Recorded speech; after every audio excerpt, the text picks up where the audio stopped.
Bem, meus caros, né? Bom dia. Vamos em mais um vídeo de ressonância magnética e o tema é falar de questionamentos de segurança.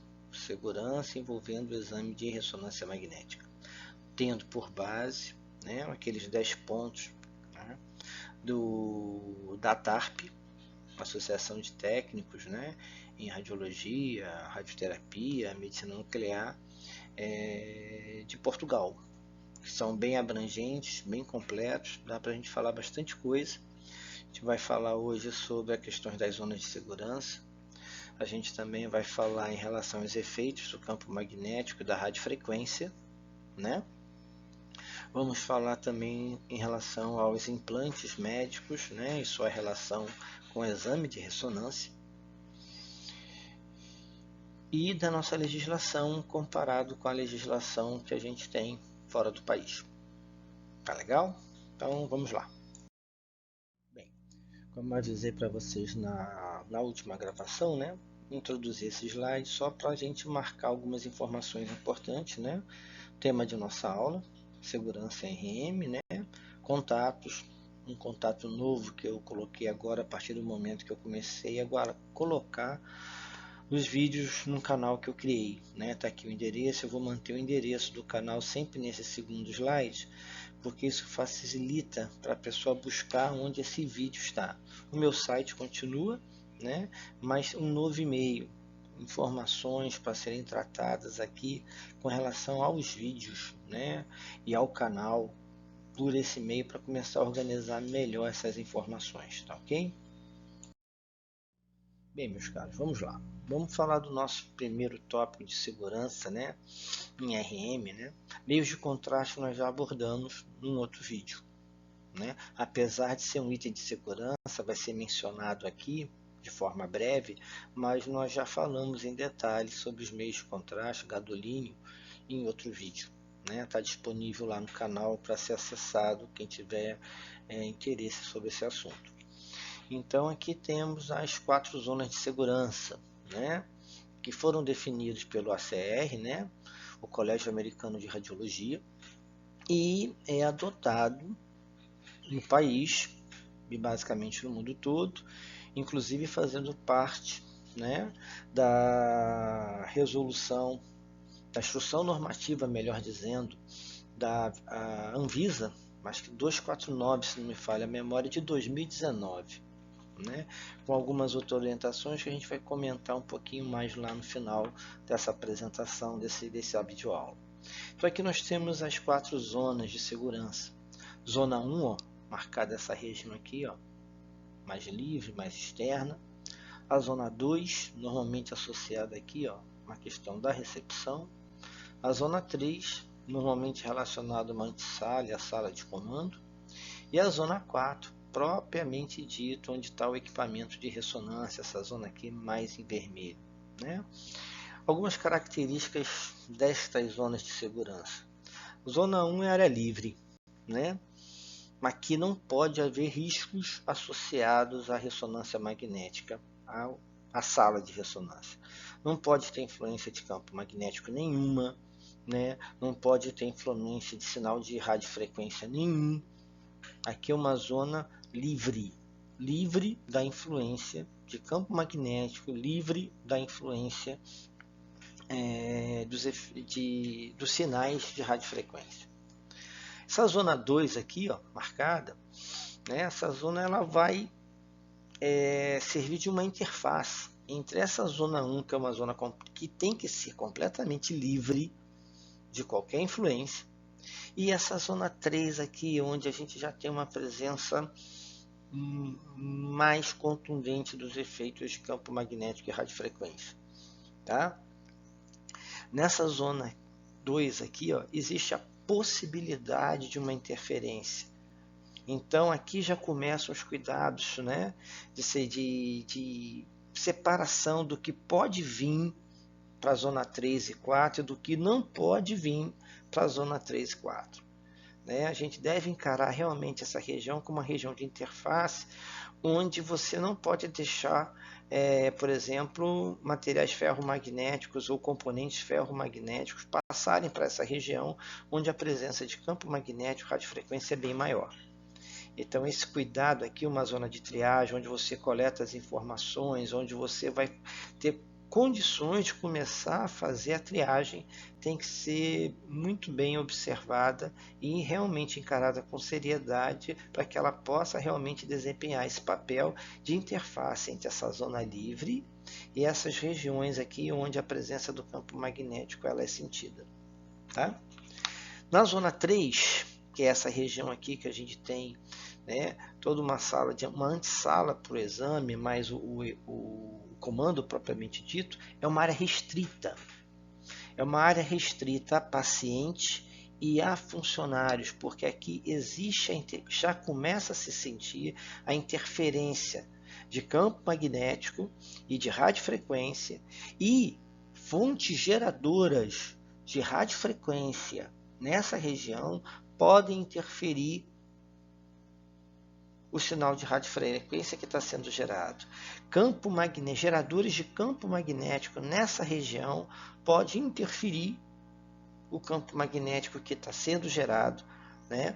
Seja pelo principal, seja pelas bobinas de gradiente, mas essa interferência não é desejada.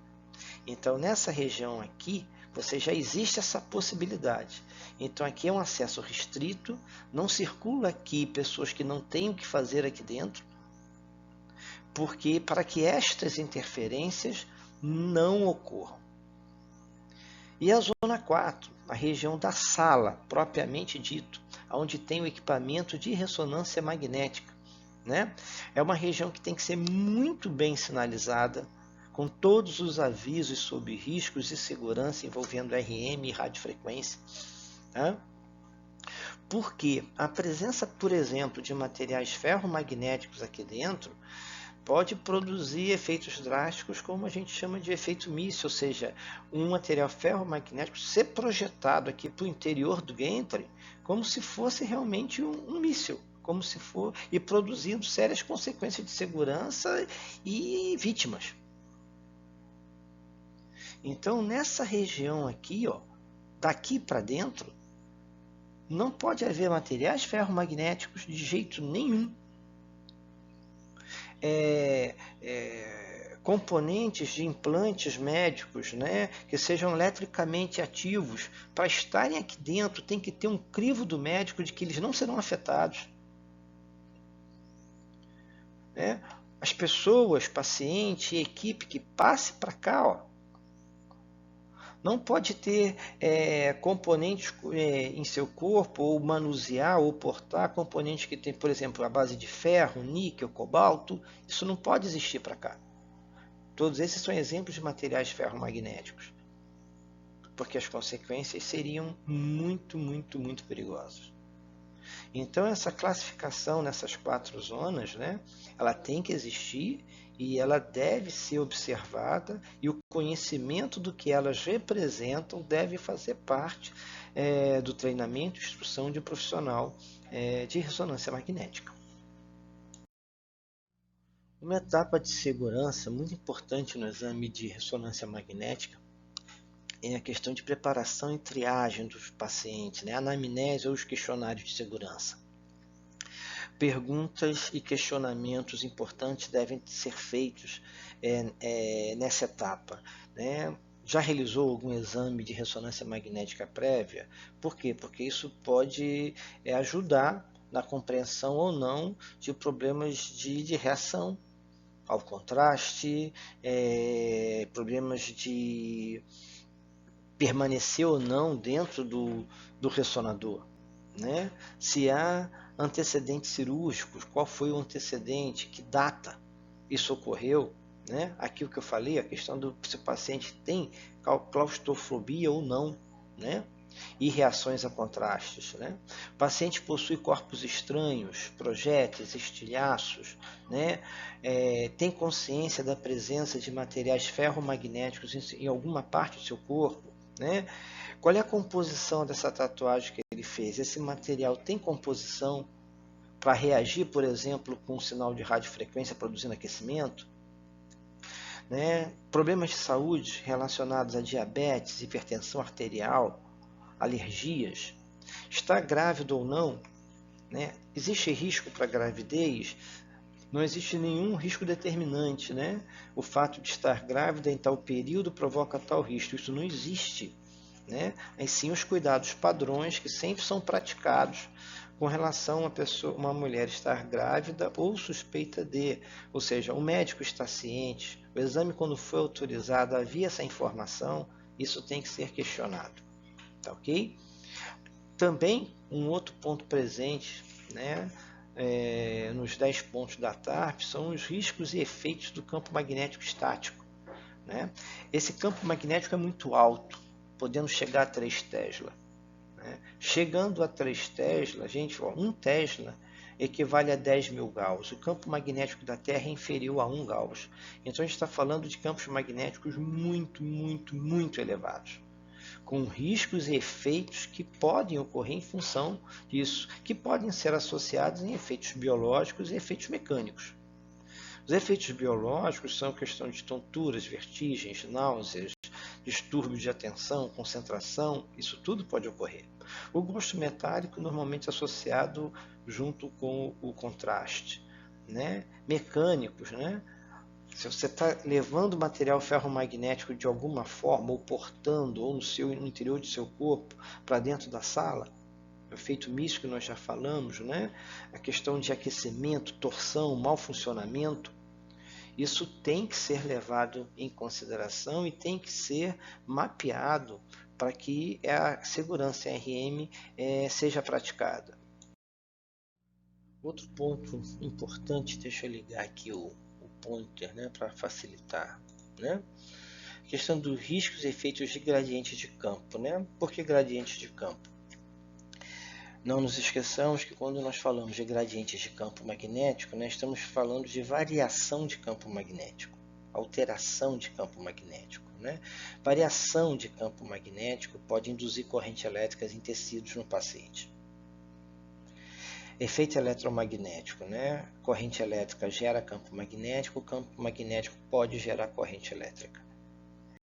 Então, essa variação também influi em tecido biológico, né? E esse tecido biológico pode reagir principalmente com reação com aquecimento.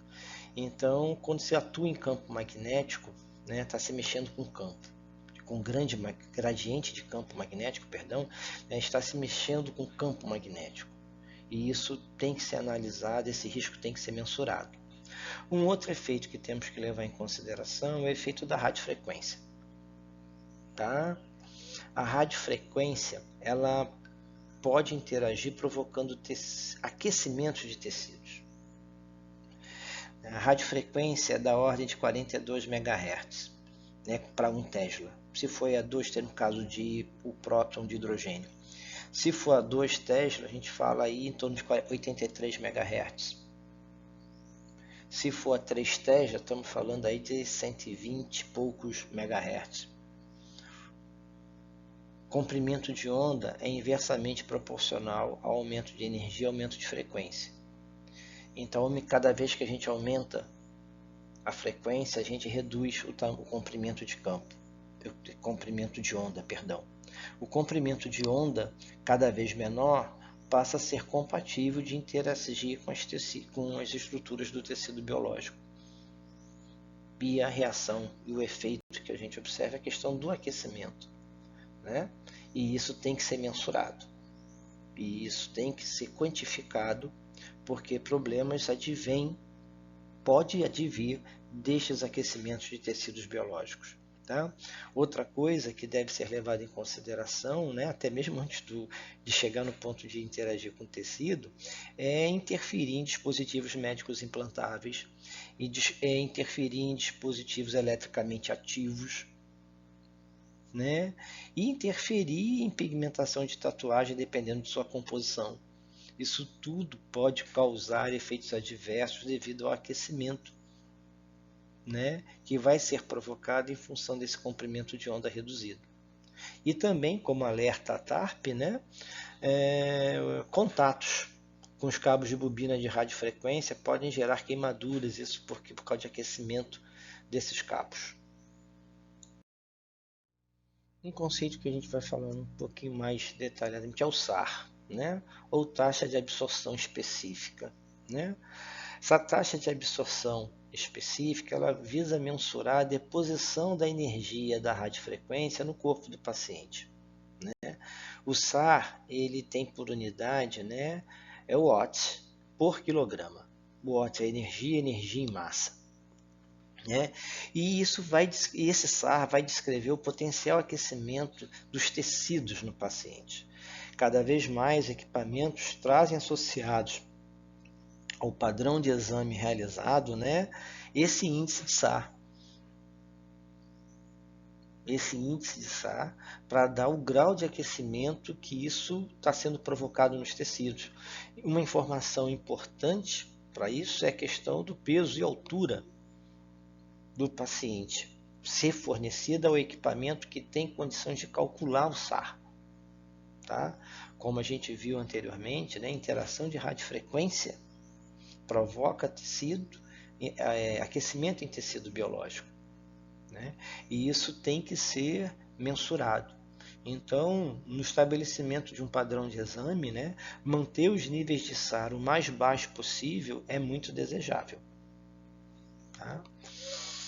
Contraste, nós já tivemos uma aula sobre isso, né? O contraste em RM ele é usado gadolínio, que é um elemento paramagnético.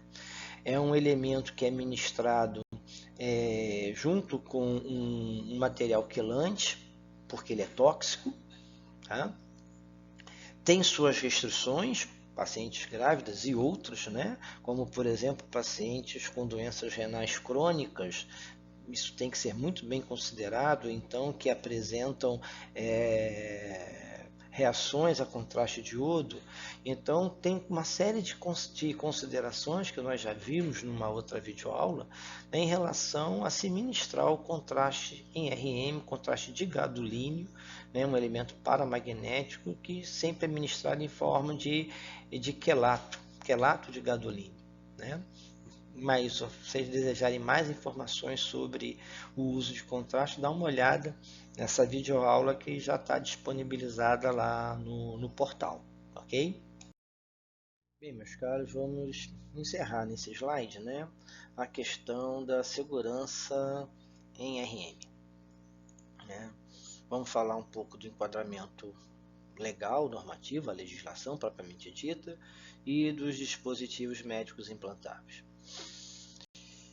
Até bem recente, nós não tínhamos uma legislação específica da vigilância sanitária voltada para a qualidade e segurança. Tudo que nós fazíamos, né, era em função da legislação praticada por instituições americanas, como o Instituto de Segurança em Ressonância Magnética, Educação e Pesquisa, IMR-SR, o FDA, por exemplo, que estabeleciam e estabelecem requisitos de segurança para o ambiente por imagens de ressonância magnética. Também, né, com recomendações que vinham da Comunidade Europeia, como a diretriz de 2013, a diretriz 35 de 2013, que aborda, né, desenvolvimento, manutenção no setor de saúde de equipamentos de ressonância magnética destinados a paciente ou práticas de investigação relacionadas a esses equipamentos. Em 2019, a Anvisa editou uma instrução normativa 249, que fala de qualidade e segurança. É um documento de 4 páginas, que falam praticamente das 4 zonas de segurança, né, as descrevendo, e alguns pontos presentes, por exemplo, nesse documento da TARP. Esses 10 pontos da TARP, né, sobre segurança em RM. Aliás, os 10 pontos da TARP dão mais detalhes.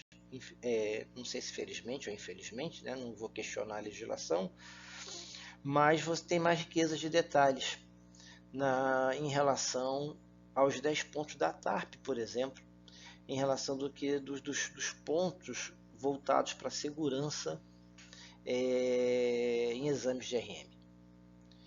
E terminando, vamos falar aqui dos dispositivos médicos implantáveis né? DMI.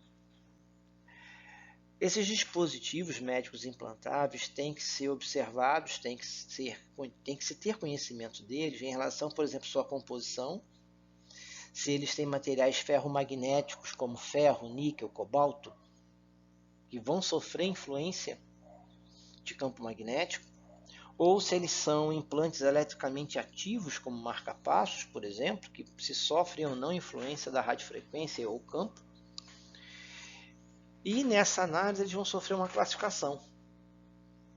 Essa classificação é uma classificação internacional, que eles podem ser classificados como seguros, condicionais e proibidos, né? E são adotadas simbologias para cada uma dessas condições, né? Essa aqui, para os implantes da MI considerados seguros, que podem estar dentro desse ambiente. Os que têm algum condicional, algum sinão que deve ser observado para que eles possam permanecer, e os que são proibidos. Então, os equipamentos, os DMIs, né, os dispositivos médicos implantáveis, deve ser observado em qual classificação, em qual categoria, qual é a categoria deles dentro dessa classificação, tá? Para minimizar e mitigar riscos, tá? E dentro de um ambiente de ressonância magnética. Caros, nós vamos ficar por aqui, né?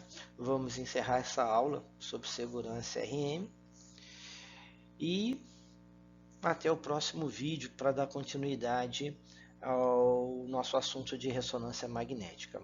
Até lá!